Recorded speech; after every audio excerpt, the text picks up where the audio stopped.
ये मेरे पास रॉड है, मान लो ये ऐसे रखी हुई है, आपको बताना है इसका सेंटर ऑफ मास कहाँ होगा, आपको बताना है इसका सेंटर ऑफ मास कहाँ, फिजिकल नहीं बताना है आप लोगों के बीच सेंटर में होगा, यहाँ पर होगा, लेकिन ऐसे नहीं बताना है, कैलकुलेट करके बताना है कि जो अभी तक हमने यहाँ पर मेहनत करी, जो मैथमेटिकल फॉर्मुलेशन किया, उसका यूज करके इस रॉड का सेंटर ऑफ मास निकालना है। और रॉड कैसे रखी हुई है, अलोंग एक्स एक्सिस रखी हुई, ये भी हमको दिया हुआ है। ठीक है, तो रॉड को पहले रखो इस तरह से। तो मान लो ये रॉड है, इसकी लेंथ मैंने कितनी बोल दी भाई, एल बोल दी। इसकी यहाँ से यहाँ तक लेंथ कितनी है, एल है। इस पूरे का मास कितना है, एम है। और ये जो एक्सेस है कौन सी एक्सेस है भाई, एक्स एक्सेस है, तो ये कौन सी हो जाएगी, वाई एक्सेस हो जाएगी। और ये कौन सी हो जाएगी, इसकी जेड एक्सेस। ठीक है, और ये क्या है भाई, ओरिजिन है। अब एक बात तो साफ साफ है कि इसका जो सेंटर ऑफ मास होगा वो अलोंग एक्स एक्सेस ही होगा, because there is no mass in y axis और इन जेड एक्सेस। जो डिस्ट्रीब्यूशन है मास का वो सिर्फ किस डायरेक्शन में है, एक्स डायरेक्शन में है। इसका मतलब वाई डायरेक्शन में और जेड डायरेक्शन में कोई मास नहीं है, तो वहाँ की ओर सेंटर ऑफ मास भी नहीं होगा। सेंटर ऑफ मास का या तो यहाँ होगा, यहाँ होगा, यहाँ होगा, यहाँ होगा, यहाँ होगा, यहाँ होगा, या फिर यहाँ हो सकता है। लेकिन along y axis, along z axis center of mass इसका लाई नहीं करेगा। इसका मतलब एक आंसर तो हम पहले लिख देंगे कि सेंटर ऑफ मास का वाई कोऑर्डिनेट कितना होगा, 0, और जेड कोऑर्डिनेट भी कितना होगा, 0 होगा। अब कैलकुलेशन सिर्फ किसके लिए करनी है, एक्स के लिए। तो एक्स क्या होगा ये मुझे निकालना है। अब क्या होता है भाई एक्स का formula, x equal to integration, अभी हमने क्या पढ़ा, d m into x upon integration d m, बस इतना याद करना है। अब यहाँ फटाफट से डी एम की वैल्यू पुट करनी है, एक्स तो है ही, आंसर आ जाएगा। ठीक, अब डी एम क्या होता है भाई, समझना जरा बात को। अभी हमने क्या पढ़ा था, एज वी नो इसकी linear mass density lambda equal to क्या हो जाएगा, d m upon d L.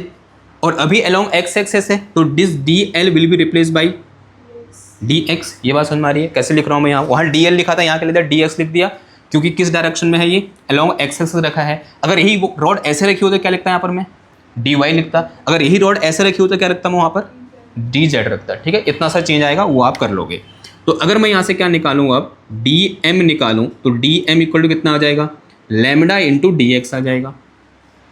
ठीक है, मल्टीप्लाई कर दिया, डी एक्स यहाँ आ गया, तो क्या आ जाएगा, d m equal to lambda into D x. अब सवाल ये है, इस लैम्डा के बारे में कमेंट करो, ये कांस्टेंट होगा या वेरिएबल होगा, क्योंकि यहाँ इंटीग्रेशन है ना। अगर कांस्टेंट होगा तो ये इंटीग्रेशन से बाहर आ जाएगा, अगर कांस्टेंट नहीं होगा तो भी इसके साथ कुछ हमें करना पड़ेगा। तो अब सवाल ये है कि जो लैम्डा यहाँ पर दिया हुआ है ये कांस्टेंट है या वेरिएबल है। अब लैम्डा है क्या, लैम्डा है मेरे पास क्या, मास पर यूनिट लेंथ। ये लिखो वैसे एक ही बात है, लेकिन अगर इसका लैम्डा निकालने जाऊंगा तो क्या आएगा, इसका total mass divided by length. Total mass क्या है, फिक्स है, लेंथ क्या है, फिक्स है। इसका मतलब जो लैम्डा है यहाँ पर ये कैसा है, कांस्टेंट है। लैम्डा की वैल्यू कैसी है, कांस्टेंट है। और उसने यहाँ पर दिया भी है कि जी कैसी रॉड है मेरे पास, यूनिफॉर्म रॉड है। यूनिफॉर्म रॉड का ही मतलब क्या है, लैम्डा क्या होगा मेरा, कांस्टेंट होगा। तो lambda will be our constant. चाहे मैं एम और एल की चाहे कोई भी एल की चाहे मैं कोई भी वैल्यू लूँ, उसके लिए रेशियो हमेशा क्या निकल के आएगा, कांस्टेंट निकल के आएगा। चाहे मैं 1 मीटर लेंथ लूँ इसकी, 2 मीटर लूँ या 1 सेंटीमीटर लूँ, तो m बाई एल निकालूंगा उस पर्टिकुलर लेंथ के लिए, तो लैम्डा की वैल्यू कांस्टेंट निकल के आएगी, सेम निकल के आएगी। इसका मतलब क्या हुआ कि जो रॉड है मेरी वो कैसी है, यूनिफॉर्म है। ठीक, अब ये वैल्यू उठाए कहाँ पुट कर दो, इधर पुट कर दो। तो यहाँ से मेरे पास x will be equal to कितना आ जाएगा, इंटीग्रेशन dm की जो कितना आ जाएगा, यहाँ x है तो x मैं पहले लिख दे रहा हूँ, और फिर dm की जो कितना आ जाएगा, लैम्डा इंटू डी एक्स आ गया, और अपॉन में कितना आ गया मेरे पास, दिस इज इंटीग्रेशन, ये कितना हो जाएगा मेरे पास again, lambda into D x. ये हो गया।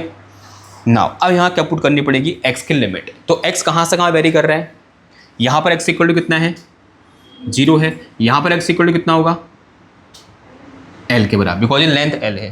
तो यहाँ x इक्वल टू 0, यहाँ x इक्वल टू l हो गया। तो लिमिट कहाँ से कहाँ है x की, 0 से लेकर l तक, यहाँ भी 0 से लेकर l तक। ठीक है, अब बारी है सॉल्यूशन की।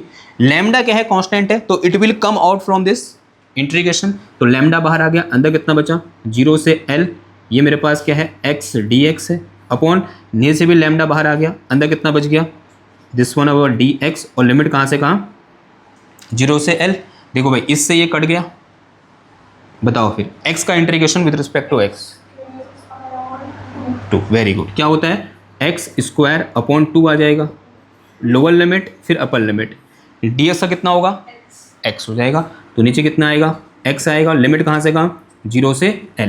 पहले क्या रखते हैं, अपर लिमिट, तो कितना आ जाएगा ये l²/2, फिर माइनस लोअर लिमिट कितनी है 0² /2, ये ब्रैकेट क्लोज, फिर नीचे भी वही होगा। पहले अपर लिमिट कितना आ जाएगा l -0, तो सॉल्व करें कितना आ गया ये l²/2 और इंटू में कितना आ गया ये l से l चला गया, आंसर कितना आया l/2।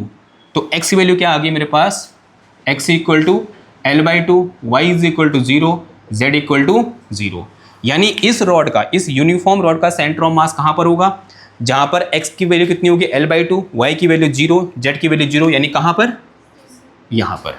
क्या ऐसा होता है, हाँ होता है, आप करके देख लो। ये रॉड है मेरे पास, अगर इस रॉड का मैं सेंटर ऑफ मास देखूँ तो कहाँ लाई करेगा भाई, इसके सेंटर पे लाई करेगा। तो ये क्या है, इसका सेंटर है, ठीक है।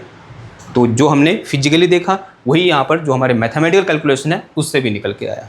तो इस तरह से हम क्या करेंगे, किसी एक कंटिन्यूस मास डिस्ट्रीब्यूशन, जो कि इस केस में एक यूनिफॉर्म रॉड थी, उसका सेंटर ऑफ मास निकालेंगे।